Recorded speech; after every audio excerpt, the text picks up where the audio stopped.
Hey folks, Matt from Art of the Image here. I've been getting a lot of questions about the Nikon D3100 now that it's out, and I have one. I've been testing it. It's a great little camera. One of my questions, why I bought it, was would the D3100 make a great prime camera? My blog post I put up on that is the Nikon D3100 the perfect prime camera? And so I've been looking at that. I wanted a light, small body to shoot primes with. Obviously, your prime lenses are small and light, so you add them onto something like a D700 or a D3S, and you're not really taking advantage of the size and weight of the primes as far as keeping things small and light.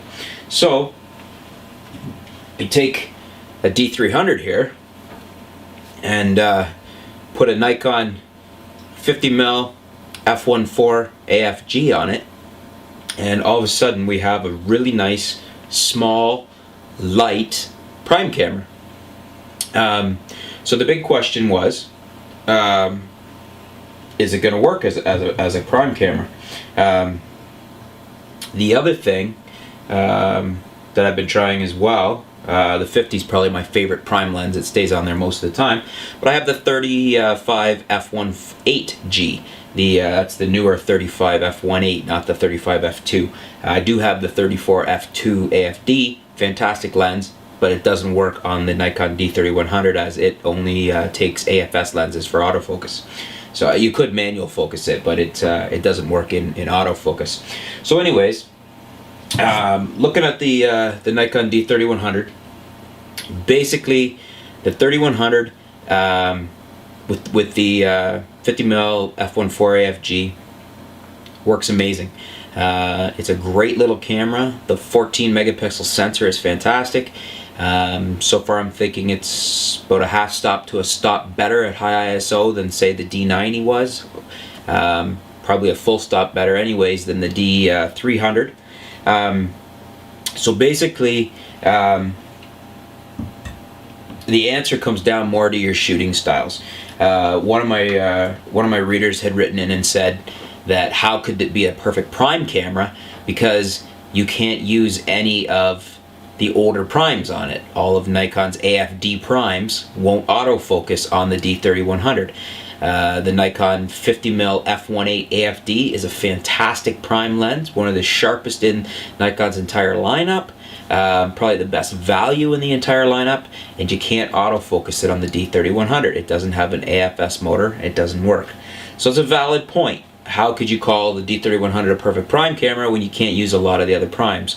My 20mm AFD 2.8 prime doesn't work on it for autofocus. You can use any of the AFD primes on the D3100 and manual focus them, but if you're like me, you don't like to do that, you want to use the autofocus. So that is a good footnote. If you have a lot of AFD or older primes and you don't want to manual focus, you want to maintain autofocus, no, the D3100 is not going to be the perfect prime camera for you. However, if you have some of the newer primes, the 24 f1.4, 35 f1.4, the 105 2.8, the 50mm f1.4, the new 85, I think it's an f3.5 VR prime, all of these will autofocus on. Now another reader had said, well, if you had those primes, you're probably not using a $500 camera. I don't tend to take that point of view because the cost of the camera doesn't really factor in for me. It doesn't matter if it's a $5,000 camera or a $500 camera, it's just a tool. And if the D3100 is able to work well with the newer primes, and it's alright if you own the newer primes or don't mind buying the ones you want, then there's no reason why you should disqualify the D3100 because it's a $500-600 camera. It has excellent image quality, and it's very light, small, easy to work with. So it's definitely in that sense a contender for the for the perfect prime camera. Some of the other things that would maybe not make it the right perfect prime camera for some people, and myself included. I'm still trying to decide if some of these things are just not going to work for me. But for instance, the LCD monitor on the D3100, I find it kind of irritating. It's a 230,000 dot pixel monitor compared to the D700, the D90, the D7000, any of the higher cameras, which have 921,000 pixel dot monitors. It's probably less than a third, I guess that is, of the resolution. Sometimes it's very hard to see if your photos are sharp. You can zoom in and you're not getting that crystal clear image that you're getting off a D90, off a D300S, off a D7000, off a D700, all those cameras. So that to me is a irritation. Again, you can work around it. It's not necessarily something that you are going to rule it out for. The D5000 has the same low-end monitor on it, and people like Scott Kelby and other people that are fairly well known in the industry like the D5000, so you know they're not ruling it out based on the monitor. Something to bear in mind. For me, it is a consideration because I much prefer the higher resolution monitor. One of the other major things is the D3100, being the smaller lower end body, only has one of the adjustment dials. So basically you share your aperture and your shutter speed on the one command dial. For instance, like the Nikon D90 and the higher level cameras would have another command dial up here, so you can do one is for aperture, one is for shutter speed. This again may become an issue for you, may not be.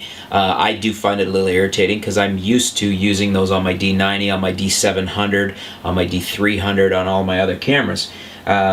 That said, I'm getting used to not having both on the D3100. These are compromises or things you have to get used to, and the trade-off is that you get a nice light small camera in the D3100. So those are some of the major things that I'm not that I'm not as enthused with about the D3100. I still haven't made my mind up yet. Just when I think I'm leaning towards no, I think I'd rather shoot with the D7000 or the D90 because it's got the better monitor and it's got the full controls. I start, playing around more with the D3100 and thinking, wow, it is kind of nice to have such a light, small camera. Because I do enjoy having a light, small camera with the primes on it. It doesn't weigh much around your neck. You can put it in a much smaller bag, and it's got excellent image quality. Certainly top of the line image quality. There's no questions there about that. So it's these other considerations as far as the monitor and as far as the extra controls that are missing and things like that, and also not being able to use the AFD lenses, the AFD primes and other AFD lenses. If that's an issue for you, then that's a big thing too. So these are some of the things you'd have to weigh if you think the D3100 is going to be right for you, either as a prime camera or just as a camera in general. If it's not, probably the next step at this point is to get a D90 at one of the great sales that are on right now. The prices really come down on them because Nikon's going to be clearing them out because they're going to be discontinued. Don't let that stop you. The D90 is still an excellent body, and by no means would I not recommend getting it.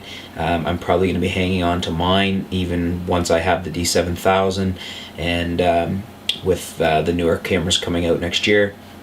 So either that or go to the D7000. Again, it's a bit more money past the D90, but this D7000 is an incredible camera, full featured. It's probably the best crop sensor camera on the market right now. So these are my thoughts so far on the D3100. Stay tuned to Art of the Image. I'll keep you up to date on anything new that comes up with the D3100 that I don't like, or that observations as I'm shooting it.